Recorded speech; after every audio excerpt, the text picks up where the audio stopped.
B-Knocks. What up, y'all? Welcome back to B-KnockzTV. On this episode, I'm gonna go back to Oakland and give a brief summary about the scene in 1992. Oakland is known as the city of dope. Dope rappers, that is. I'm gonna highlight a few that paved the way. I know I didn't get them all, but if you have more from 1992, leave it in the comments. Let's get it. Now, sometime in January of 1992, Freddie B dropped From the Old School.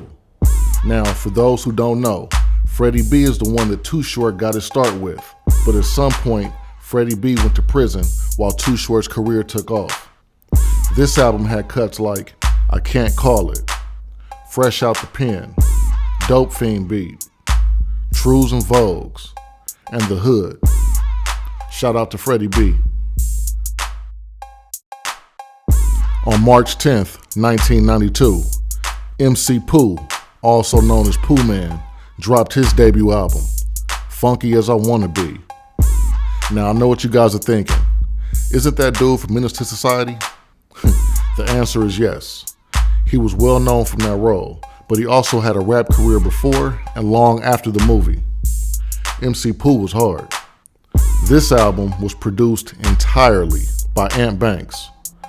This is also a rare album, and it's not on any streaming platforms except YouTube, so go check it out. Shout out to Pooh Man. On April 14th, 1992, Spice One dropped his self-titled debut album, Spice One. I know, Spice One is technically not from Oakland. He's from Hayward, which is about 20 minutes away, but he low-key put on for the town, so he made the cut. Hey, if you don't agree, leave it in the comments. Now back to the album. With production by E.A. Ski and Ant Banks, along with the fire rap the Spice One be spitting, they put out a heat rock. This had cuts like In My Neighborhood, 187 Proof. This song is still a classic. Side note, Hurricane by The Click was also inspired by this song. Peace to My Nine, Young N, Gotta Keep It Clean. Welcome to the Ghetto, another slapper. This is back when rappers was telling real stories, like hood narrators. Money and Murder, Break Yourself, and 187 Pure. Shout out to Spice One. On June 1st, 1992, Seagram dropped his debut album under Rap-A-Lot Records, titled The Dark Roads. Production was done by Mark Anthony and Troy White, also known as One of a Kind Productions. This whole album was fire.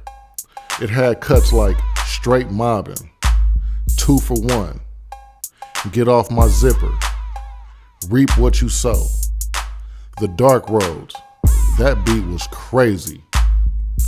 Actions Speak Louder Than Words, featuring Scarface, Willie D, and Gangsta Nip. They all got off on that song.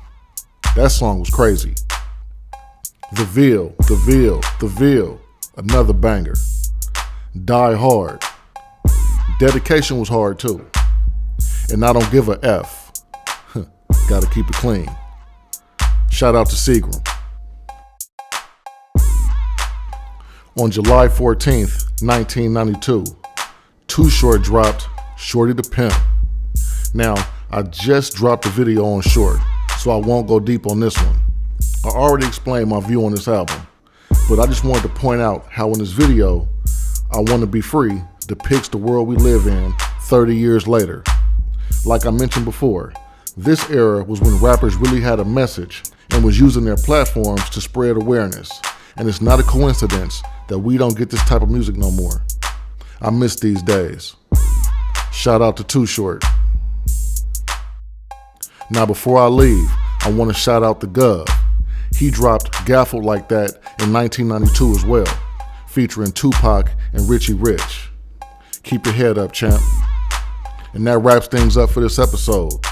Don't forget to comment, share, like, and subscribe if you haven't done so already.